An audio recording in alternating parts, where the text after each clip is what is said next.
Is part of the FuturelabAE course, an Erasmus Plus K2 project funded in part by the European Commission. This project, to simplify it, looks at the issues of democracy in Europe, the era of digital transformation, and the role of adult education, and how it plays a part in that, focusing on change-oriented adult learning. This is the first session in our online webinar course on democracy education, led by Amar Terraverde, our partner in Portugal. Our topic today is how can a change-oriented adult education program face the new challenges of our society? I'll be your host today for our first session. My name is Derva Lawless and I'm the Head of Advocacy in Aintus, the National Adult Learning Organisation in Ireland. I'd just like to let you know that today's session is being recorded. First of all, to get us started, it would be really nice if you could share with us your name, your organization or institution, and the role that you have by writing into the chat. And please send that to panelists and attendees so that we can all see it. So that might be the name of the university or the organization you work in, and if you're a tutor, a volunteer, or a student. So please write that into the chat and we can all get to know each other. During the session, while we're hearing from our excellent speakers, if you would like to ask any questions, please do, and please write it using the Q&A for our questions. And that will help us to organize that so that we can share them with our guest speakers. Before we do kick off, I think it's very important that we have a little bit of fun and we bring the energy up. We are all living in the middle of a worldwide pandemic, which is obviously quite stressful. So we thought here, as part of the project team, that we would bring a little bit of silliness to our session today, just for a moment. So we have a poll here in the chat. So I'm going to launch the poll as part of our icebreaker. So if you could choose to be one animal, what would it be? So that's a dog, a cat, a horse, a dolphin, an eagle, or a butterfly. So you can see huge progress there. Nobody's going for the cat. That's very interesting. Brilliant. Okay, so I'll get to introducing our amazing speakers. We are very fortunate to have two excellent and very impressive guest speakers today. Professor Jyri Manninen, Professor of Adult and Continuing Education at the University of Eastern Finland, and Professor Licínio Lima, Professor of Sociology of Education and Educational Administration at the Department of Social Sciences of Education, Institute of Education, Minho. I hope I've pronounced all of these words correctly. So I'll just have one last look at the poll results. We have in winning, joint winning place, dolphin and eagle. Very interesting. Perfect. Thank you so much for sharing. And now I will pass you over to Professor Jyri. Thank you, Jyri.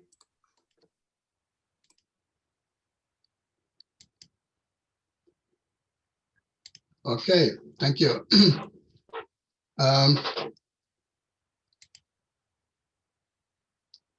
Is my screen now visible?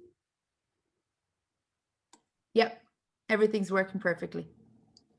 Okay, so I will just very shortly describe the definition and idea of change-oriented adult education, because this is what our project is about, and this is the focus of our webinar today. And there's more materials available in our online course environment. So if you join the course as well, you will have access to these slides. So this is the definition we have created in our project. We spent a few weeks to define what we mean by change-oriented adult education.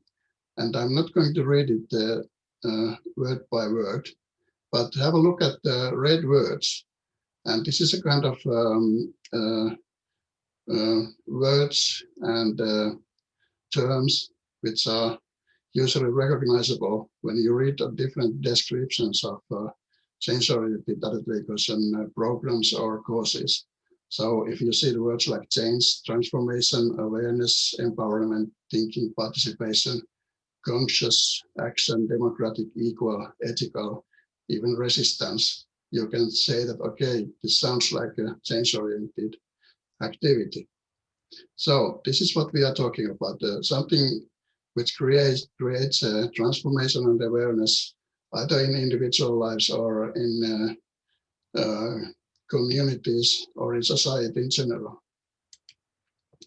It's my favorite idea from João, and he has said that every time when an adult educator starts to do something with the learners, he or she has a kind of a political aim, political option for what he or she is doing. It's never neutral what people are doing.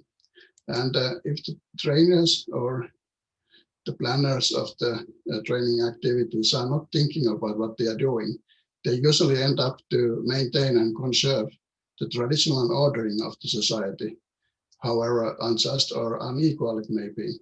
So this is a kind of easy, automatic way to organize adult education courses in any case. But if you start thinking more critically what you are doing, what are the aims of the course, or what are the aims of the community education program you are dealing with, then it's more difficult process. You have to stop and think. You have to think how this kind of activity affects individuals, the community, and society in general. And this kind of activities, they require a lot of new ways of thinking, new ways of organizing adult education. So, for example, if you want to improve the system and society, you have to do specific activities, or even if you want to make structural transformation in the society or in organizations, in communities, you have to work hard for this kind of aims.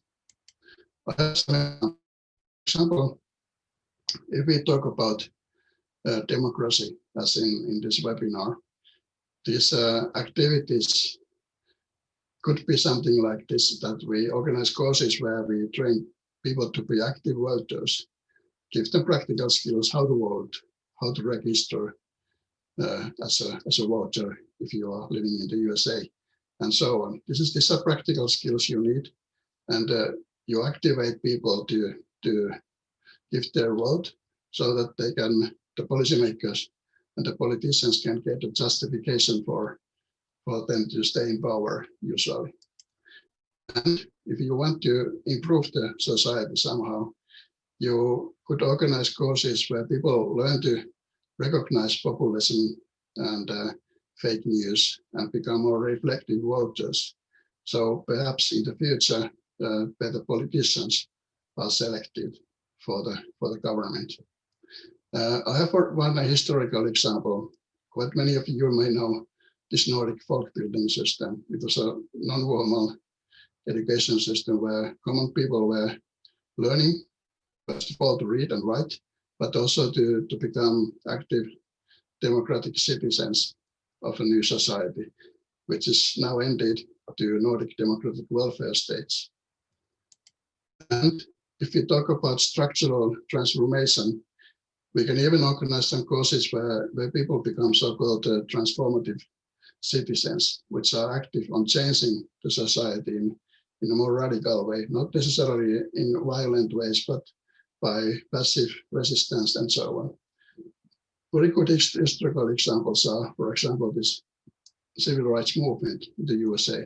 The Highlander Folk High School had actually a very central role in this movement, because Rosa Parks was studying in this folk high school, and she learned how to create some kind of resistance for unfair civil laws. And I also would like to mention this Portuguese revolution as an example of this kind of peaceful movement to make society more democratic. And what's happening in Belarus at the moment, we don't know how it goes on, but the movement is very peaceful, but they're trying to make a big change in the society. Final slide.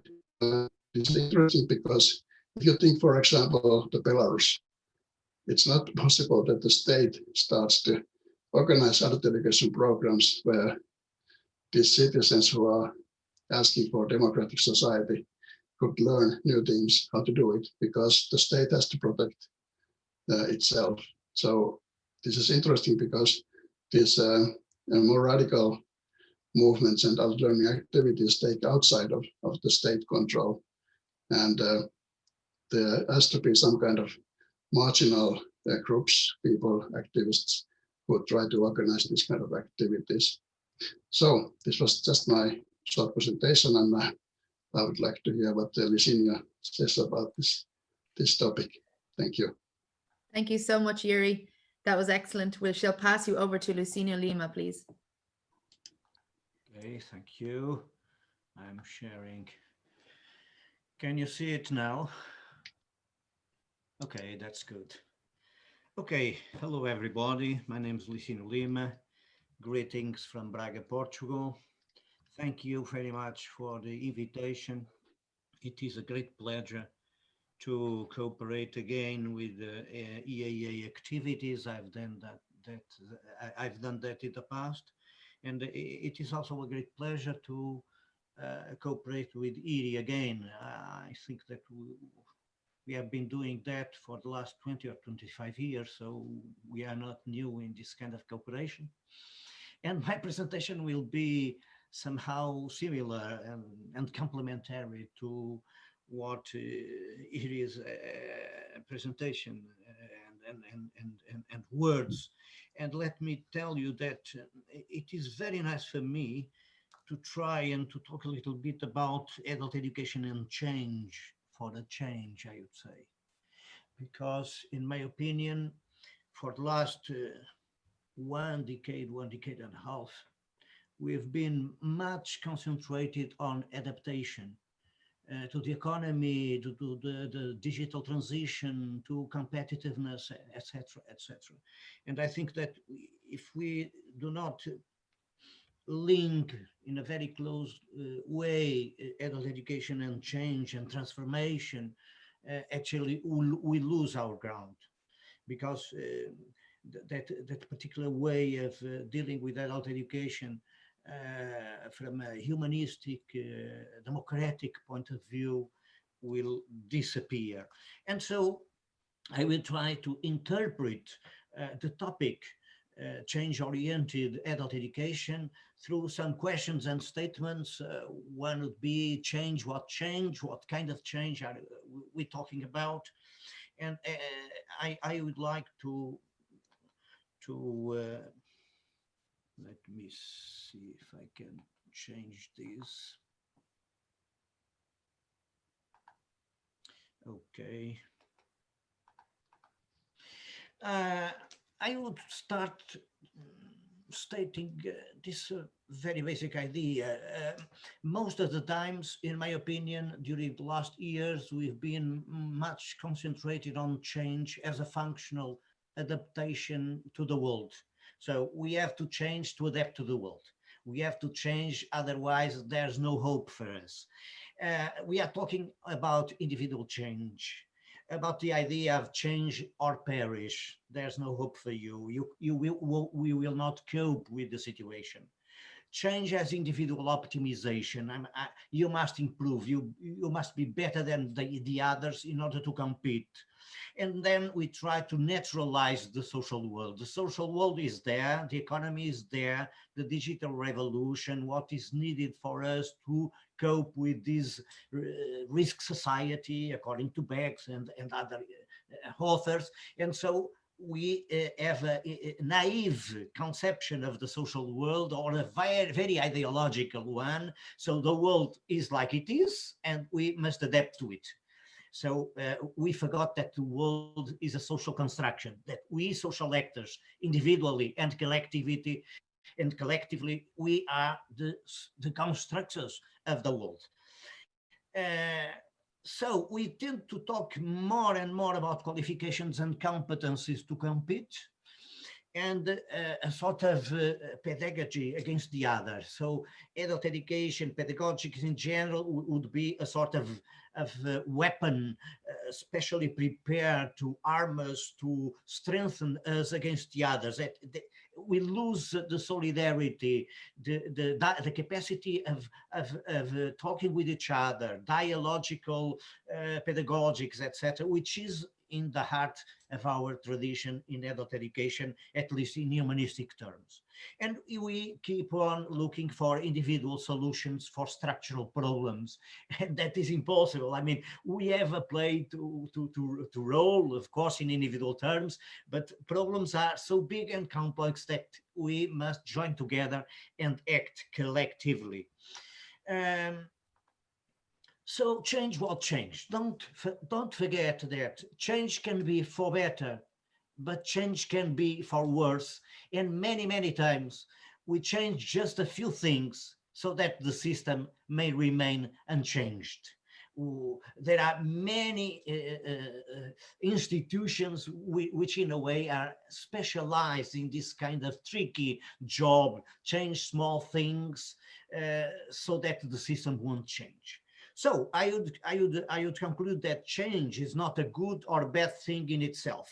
It depends on the values, the objectives, the interests, and that is really what we have to discuss. And we can start discussing it by starting with this statement, very basic, even in the history of adult education.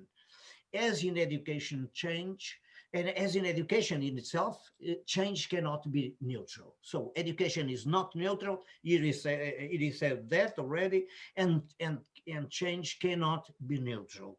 So we have to discuss about it. And I would like you to remember what Paulo Freire, a very important author in our field, has said about education. He stated, education never was and never will be neutral. This was in an interview to Paulo Freire published in a newspaper in 1975, where he says that it is impossible to look at education as something which is neutral. It is impossible. And he goes on in the Pedagogy of Freedom, which is the last book he wrote in 1996, he said, I do not accept, because it is not possible, the ingenious or strategical neutral position often claimed by people in education or by those who study biology, physics, sociology, or mathematics. No one can be in the world, with the world, and with others and maintain a posture of neutrality. I cannot be in the world, decontextualize, simply observing life. And that is crucial. We cannot be social actors just by performing a sort of bystander role. It is impossible. So as educators, especially, we have to remember that we cannot be neutral. We are in the world. We have our own conceptions of the world, our values, our ethical, political perspectives, our moral judgments. That, I mean, we are human beings. We are political beings in that broader sense. And once Freire said this sentence, which is very interesting, actually, washing one's hands of the conflict between the powerful and the powerless means to side with the powerful, not to be neutral. If I avoid any kind of relation with the ones who are the powerful and the ones who are the powerless, because I want to be neutral, this is already a very strong political statement, and I'm telling everybody the side I took in this fight, in this social struggle, in this world vision, whatever. So that's why Freire talks about the politicity of education, and he explains the process by which he developed this concept of politicity. He said there was a time in my life as an educator when I did not speak about politics and education. I began to speak about the political aspects of education. Let us say we generally agree that education comprehends political dimensions or political variables. That was the state where Freire was by that time. that was a less naive moment when I wrote Pedagogy of the Oppressed. In the second moment, nevertheless, I was still thinking that education was not politics, but only had an aspect of politics. In the third moment, today, he said, for me, there is not a political aspect, a variable, a dimension. For me now, I say that education is politics. Today, I say education has the quality of being politics, which shapes the learning process. Education is politics, and politics as educability. Educability is the capacity that we social actors, through democratic practice, active citizenship, participating in the democratic institutions, we have that capacity to learn about the world and to learn about democracy and participation. Freire wondered many times, is it possible to teach democracy? And the answer was, yes, of course it is, but only through the practice of democracy, of active citizenship, of active participation. So there are at least two opposite theses. Adult education must be directed to better adapt adults to the world and its complex functioning. So adult education is adaptation. And this is very close to the banking education concept by Paulo Freire. We have to adapt ourselves. We have to develop our competencies, qualifications, etc., to better adapt to the world. The second thesis would be the opposite. Adult education must be direct to prepare adults to change the world. So adult education basically is concerned with transformation, social transformation. And this is much more related with the problem posing education, or education as the practice freedom in Freirean terms. Now, of course, this is a dichotomical thinking, because between adaptation and transformation, there is a long way. We can think of an ideal line that goes from one extreme to another, but in between it comprehends a lot of different grades and degrees and possibilities. And I would say, using also Theodor Adorno, a sociologist and philosopher who was born in Germany, that we need some degree of adaptation. Without a degree of adaptation to the world, we are in a way we are out or aside the world. So we need some degree of adaptation. But education is much more than that, because if education only is concerned with the adaptation, it will be an ideological sort of education, preparing us just to accept the world as it is, and not preparing us to change it. So we have here a tension, a dialectical relationship between adaptation and transformation. Now, for probably 20 years, I've been using this metaphor of the right hand of adult education and the left hand of adult education. And my question is, aren't we using too much? Aren't we exaggerating the role of the right hand of adult education? Well, I start with this quotation from our colleague Barry Hake. Lifelong learning has indeed returned with no little vengeance to the education and training policy agenda since the mid-1990s. It now tells, however, a very different story of lifelong learning in terms of strategies to deal with the challenges of globalization, the competitiveness of economies, creation of jobs, flexible economies, worldwide migration, multicultural societies, social cohesion and social exclusion. Learning for earning is the name of the lifelong learning game in the 21st century. So what is stressing is that learning for earning is competition, is only concerned with economy, with competition, with qualifications and skills for productivity, which is an important part of our life and of the social life. We cannot forget that. But actually, we are putting a lot of pressure on the right hand for most of us who only are able to write with the right hand. The right hand is dexterous, is perfect, is wise, is capable, has a lot of competencies. When I start writing with my left, my left hand is incompetent, is not wise enough, cannot real draw a picture or whatever. So this is the metaphor. Now, we are losing the capacity to change the social world. I think so. We are running that risk in seeking to adapt perfectly to the social structure, the economy, competitiveness. Adult education becomes an impossible project in terms of change of humanistic critical roots, etc. And we are losing this capacity of changing the world, of transforming the world, of recreating the social world. And that is bad for the democratic, humanistic, critical style of adult education.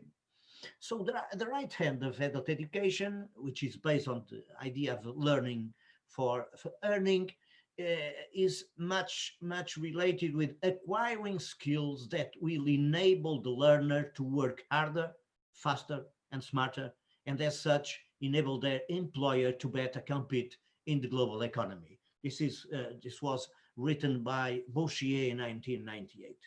And we have in Portugal a very important economist, Mário Morteira, who has also wrote something interesting about it.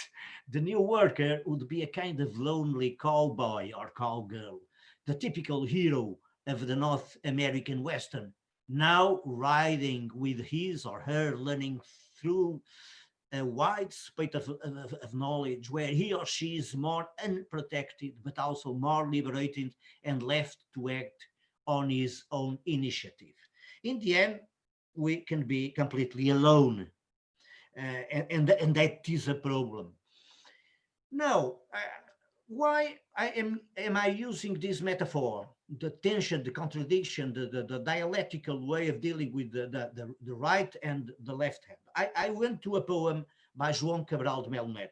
João Cabral de Melo Neto was a very, very important poet who actually, by coincidence, was born in Recife, Brazil, exactly the same town where Paulo Freire also was born. And the poem is like this. I try to translate. It is very difficult to translate poetry, but I'm sure you understand the basic idea. Minho is talking metaphorically about the surrealist painter, Spanish painter Juan Miró. Miró felt his right hand to be wise. It knew so much that nothing new it could devise. He wanted it to unlearn the plenty it had learned, and with the French strokes of the left hand be reacquainted. Unable it was to do so, that with his left hand he began to draw before operating, metaphorically of course, before operating on himself to have it on his right arm graft. And now comes the conclusion. If you are not left-handed, your left is a hand without skill, learning at every stroke, at every moment to restart. So this is in a way a nice way to call our attention between the equilibrium, but also the tension between the right hand and the left hand. And in my opinion, of course, we are putting a lot of pressure and the tension on the right hand, that adaptation perspective, and we are forgetting the role, the very important creative role, transformative role of the left hand. So I am not for the left or against the right or vice versa. I am here towards an ambidextrous adult education, an adult education which is able to use both hands in an intelligent and creative way. So I say that my position lies between the two and its corresponding tensions, admitting that there are composite situations as well as a certain hybridism with the simultaneous presence possibly varying in intensity of both ends. And what we are talking about is of an ambidextrous adult education, an adult education subject to two poles or two distinct forces of attraction, whose distance is materialized in the continuum. We can imagine that imaginary line, a continuum, which is able to comprise many possibilities, many combinations between mirrors, right hand and left hand.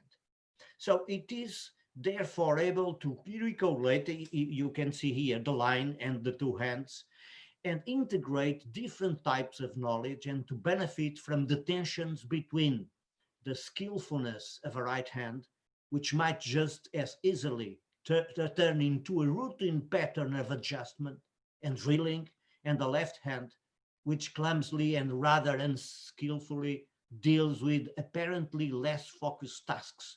But since it is less competence, less wise, and feels more at liberty to be curious and learn or even unlearn what it had previously learned, so as to learn anew. Because it is very important, our capacity of learning, but it is also important the capacity to unlearn all things that we have learned, and it is better to change them also. Learning is a process of change in that particular way. So I'm finishing. Adult education for social and democratic change is absolutely crucial, in my opinion. It is not just an instrument at the service of politics, economic competitiveness, employability, upskilling whatsoever. It is not even the optimal solution capable of assuring the success against fascism, racism, populism, social discrimination and exclusion, passivity and alienation. But I would say that there is no better democratic and peaceful way of dealing with undemocratic threats than through the educational process of raising the public's awareness. That is our strength in adult education. So we need an adult education for and by democracy. We don't need lessons about education, democracy only. We need to practice, to exercise the active citizenship. So we need advocacy of democratic values, but not indoctrination, because that is not critical education. We need critical thinking, not the dominant opinion. We need education for and through the practice of democratic decision-making processes, not just involvement or participationism. Participationism is basically the idea of participate a lot, that nothing will change. Everything will be the same. We don't need that. And of course, we need dialogue, discussion, arguments. Dialogue is the heart of democracy. So we have to learn how to dialogue, how to talk with each other, how to present our arguments, how to be able to listen to the other position and perspective. And that is basically what Freire has taught us. So change for the democratization of the democracy. We have always, constantly, permanently to democratize democracy, because democracy never is completed. It is never an acquisition, it is a process. So we have to democratize democracy so that we can better it, we can perform it better, we can go deeper and further in democratic practice. And that is also the role of adult education. It's crucial. That is a never-ending process. Democratic improvement, the quality of democratic practices of citizenship, bringing more participants to the recreation of the social world, because the world is being, the world is not, it is not complete, it is not finished, it is not done. And so we need the agenda for emancipation. In a way, change-oriented adult education, as we understand it, means transformation, emancipation, and autonomy, self-government, and this is, of course, in the heart of the pedagogical process. And what about economy? Of course, economy is absolutely crucial. Adult education cannot shy away from the problems affecting the economy, society, work, and employment, but neither can it withstand the amputation of its social, ethical, and political responsibilities, as well as its possible contributions towards the creation of dynamics leading to the positive transformation of the conditions of human existence. So, of course, we are not against the economic perspective or the unemployment or the digital revolution, but of course we cannot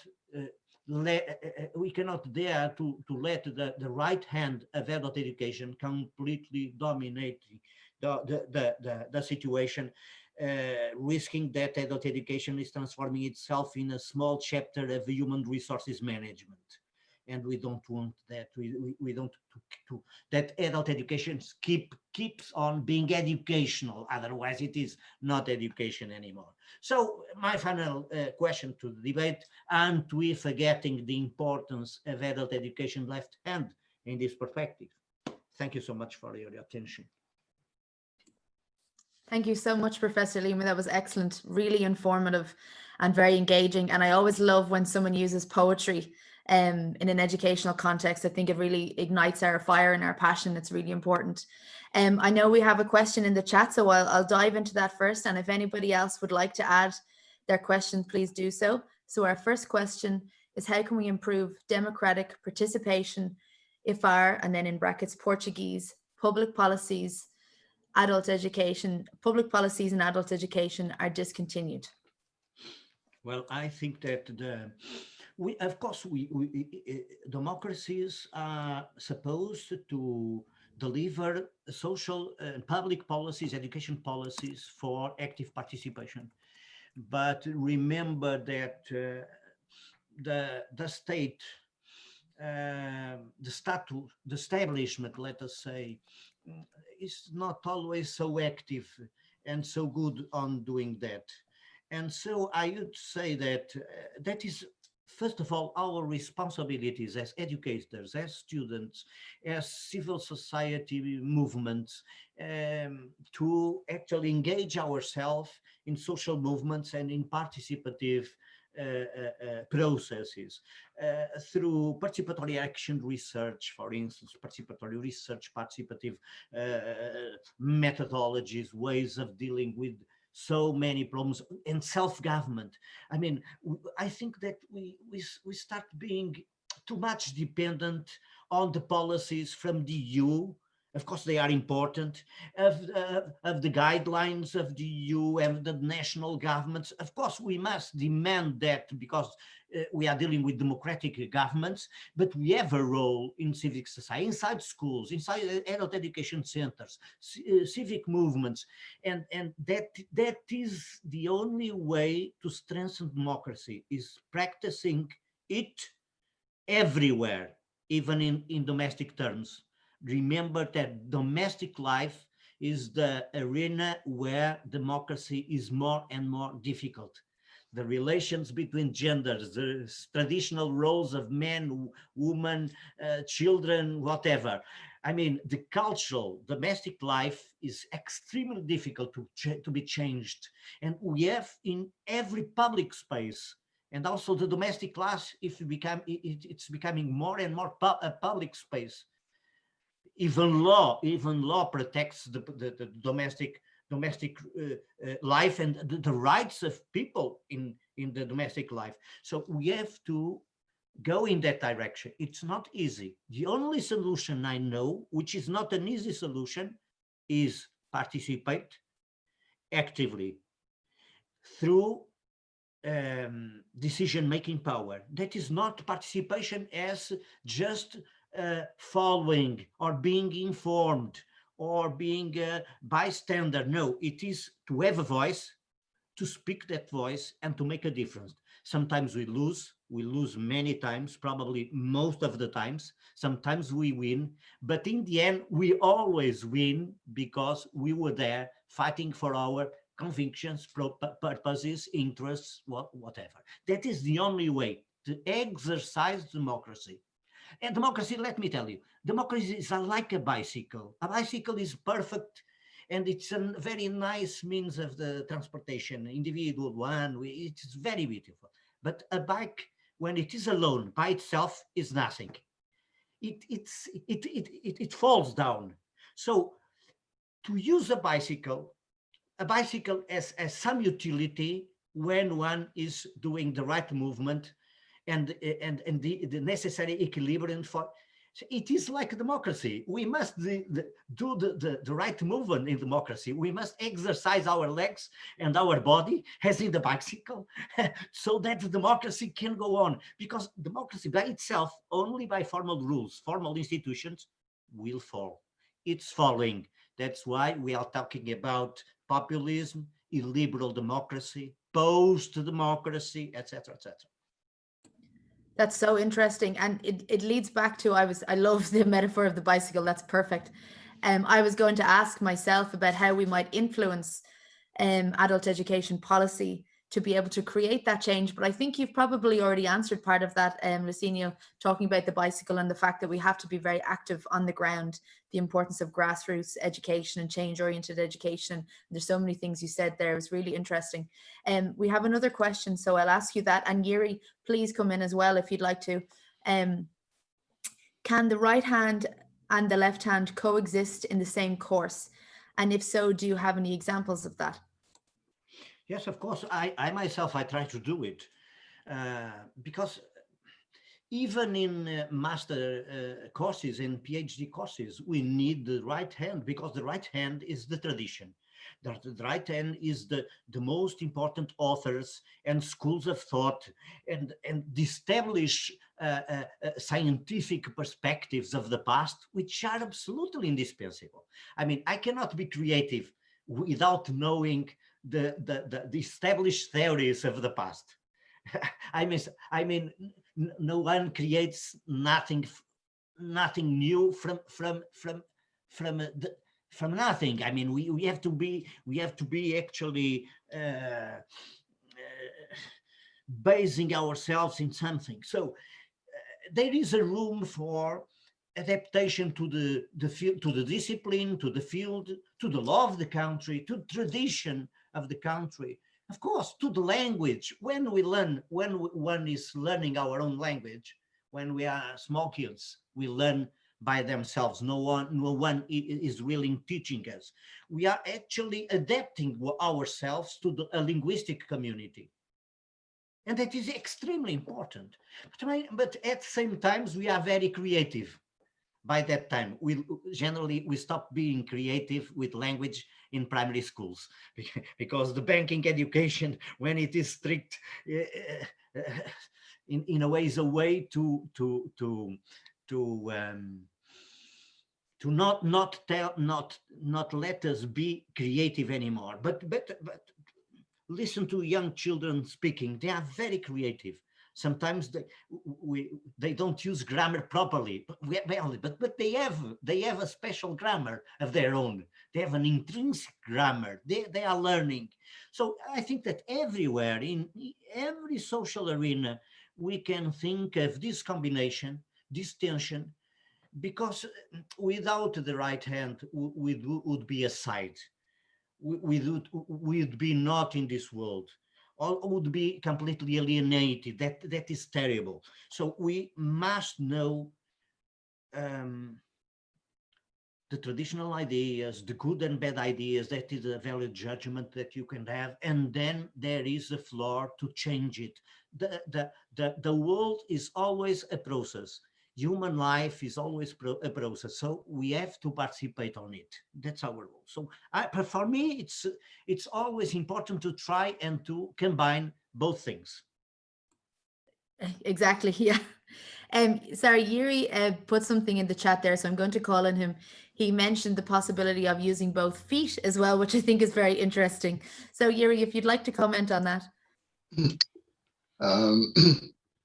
This is I was actually thinking on kind of active going to communities. If you stay in your office as adult educator or organizer of some kind of social activities, it doesn't work. You have to go to the communities. You have to go outside. You have to meet people, and then you also need your feet. This is it's a bit of a joke actually, but it was a good metaphor to have these hands. But we need all our extensions.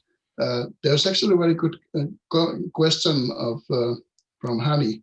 Do you think Paulo Freire uses both hands? And the previous discussion is it possible to use both hands? And I think that Paulo Freire was exactly doing that. He pretended to use right hand and teach people to learn to write and read. Mm-hmm. But in addition, he started to make them to think critically about their personal lives and so on. So he was actually tricking the government to give me money. I will make these people more competitive and more skilled and so on. Economy will bloom. And on the other hand, he was making some democratic progress into society. And maybe we can use the same trick nowadays. We can ask government to give us money and use the words like employability, competitiveness, employment, and so on. And when they give us money, we change it to change-oriented. Yes, I think we are doing that. I mean, the so-called counter-hegemonic processes sometimes can get money from official institutions that are eager to concentrate on competences and qualifications for economic competitiveness. So they are actually speaking the right words and the demanded policies, but actually are doing things differently with the money, and it is very strategic. I'd say that Paulo Freire has a lot of concepts related with this tension. For instance, immersion with an I, which is in a way to be in the world, but not so much in, so that we cannot take a distance from it. And then he has another concept which is immersion with an E, immersion. So we must emerge. When we emerge as individuals and as collectives, in a way, we are engaging ourselves in the process of changing the world. But of course, we must know the world to change it. If I don't know the world, I'm not in the world. I don't have that capacity. Also, remember that Freire very interestingly said that even illiterate people know already how to read the world because they are human beings. Maybe their conception of the world is naive or not critical, but anyway, they know a lot about life. Adults, they have work, they have been oppressed, they have participated in unions, they have educated their children, so they know a lot. Now they have to combine their capacity of reading the world with the capacity of reading the word. And critical literacy, in a way, is this combination of reading the world, and through the critical literacy, we can develop better process and better critical tools to understand the world and to change the world. Because for Freire, to better understand the world means always to try and change it, because we don't like it so much that we would defend that it is okay for us. It may remain unchanged because it's heaven. It's heaven. It is not the case. So yes, and I enjoy your metaphor. I mean, of walking. Yes, we need to go to walk to in the direction of social movements.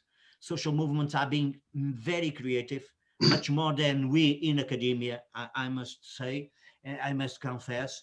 And so many advanced things are being developed outside, not in academia, and we don't still have social theory which is enough and prepared to interpret so many different things that they're outside university happening. As you know, I travel a lot to Brazil, and Brazil is so very much creative that actually when I come back, I feel that we are losing so much information and creativity with not looking at the social movements and of community work, etc. So we must learn with them. That is very clear for me. Can I ask a question? I would like to take this opportunity to ask Licínio this question.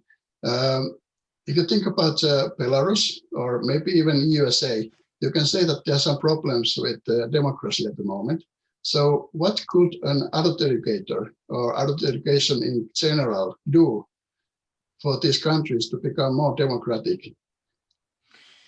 Well, I mean, they can do important things through education. If education is critical, if education has the capacity to think critically about things, to help us to develop the right critical tools, that is very, very important. And we have to do that also through democratic practice. We cannot educate for democracy by undemocratic ways or perspectives. But remember that Freire always said that education has a lot of power, but is not so powerful that by itself can change the world. So, I mean, it talked critically about pedagogism. Pedagogy means exaggerating the power of education. So education has a lot of power, but not all the power.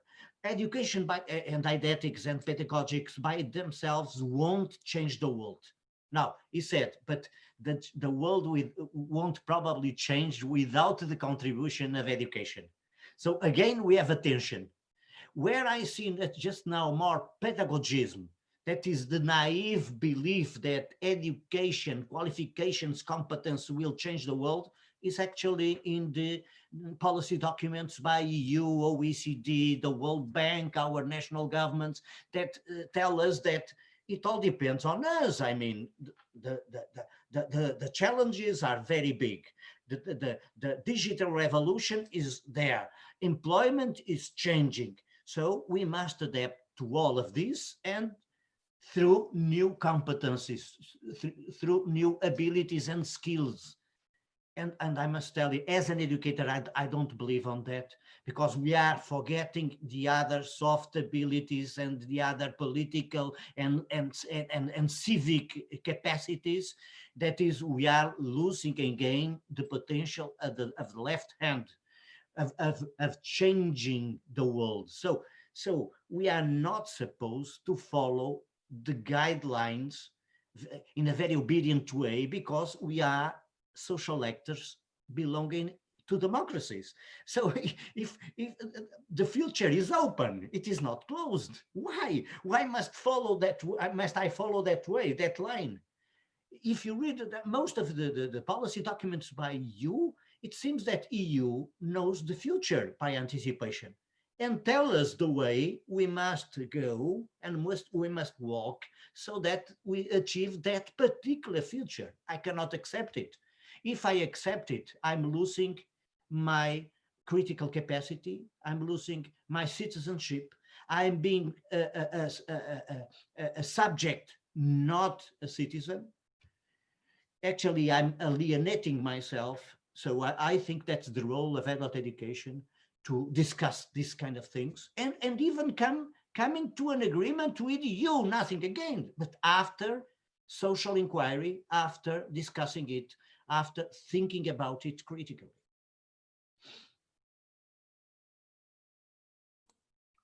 Thank you so much. Jyri, I don't know if you wanted to respond again. No, actually, that was very interesting answer. I totally agree. Somebody raised her hand. I can't see who it was. I did not know we had a hand-raising function. Did somebody else want to ask a question? I think it was Dina. Sorry. Hi.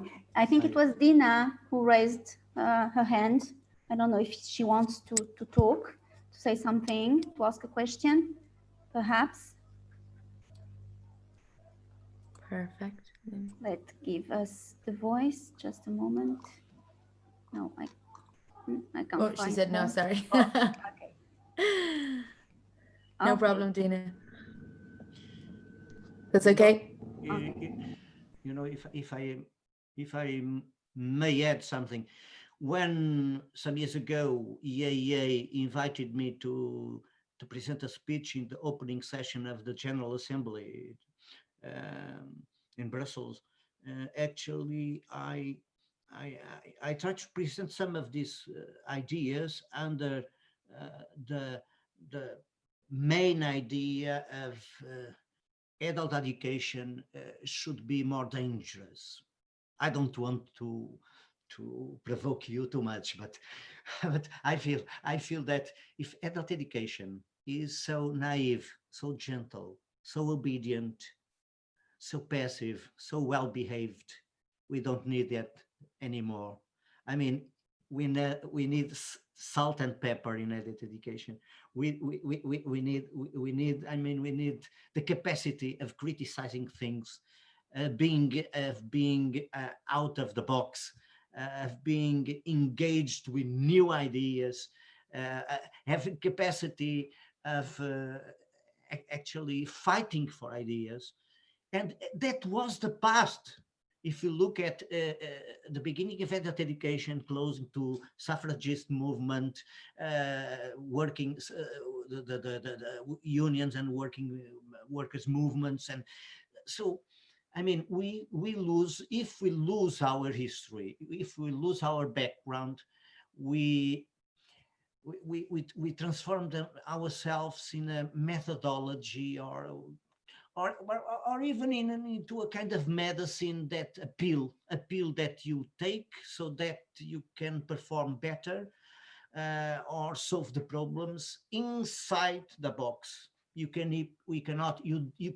don't dare to think of yourself outside the box, and the box is built by us. The box is not a gift from heaven or the result of destiny or whatever metaphysical forces. No, the box is the world we've been constructing. It is not generally a nice box. It's not fair. It's not democratic enough. So why not changing the box? I mean, that is most of the time that is to be dangerous according to the establishment, but I would say that for most of us, it's simply to be courageous enough to do what we have to do. I mean, if we are in this very strange and nice, by the way, field of adult education. Thank you so much. No, I completely agree. I think we need to be radicals in adult learning and we need to fight back. I think for me, the really strong messages I've got from you today is about the important role that adult education has, but also about how we can't take democracy for granted.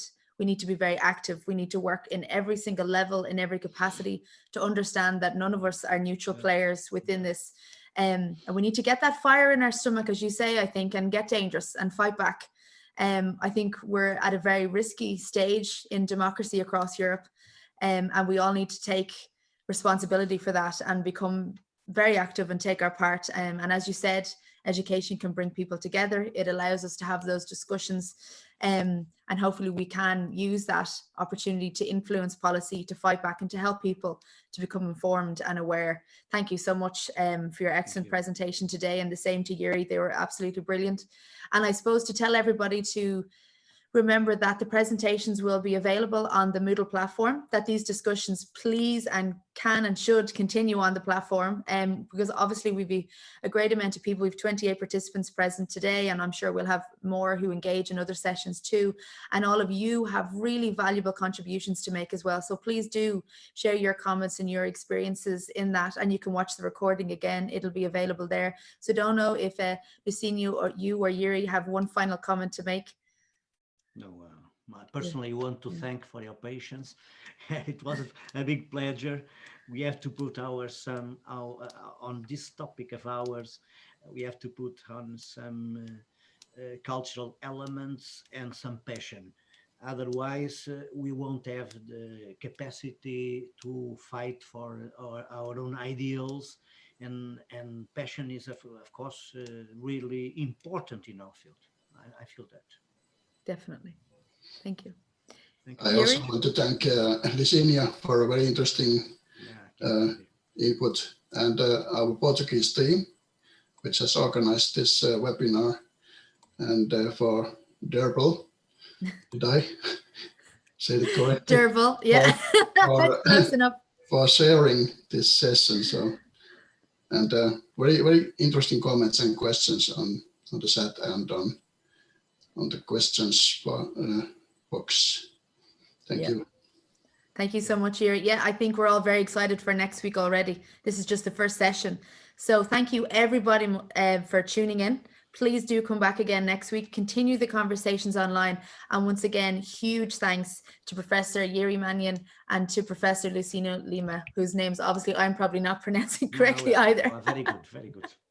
International collaboration at its best. So have a lovely day, everybody, and thank you so much. Goodbye. Bye-bye. Bye-bye. Bye. Bye-bye, Jyri. Nice to see you again. Yeah, bye. Keep on, keep on. Same to you.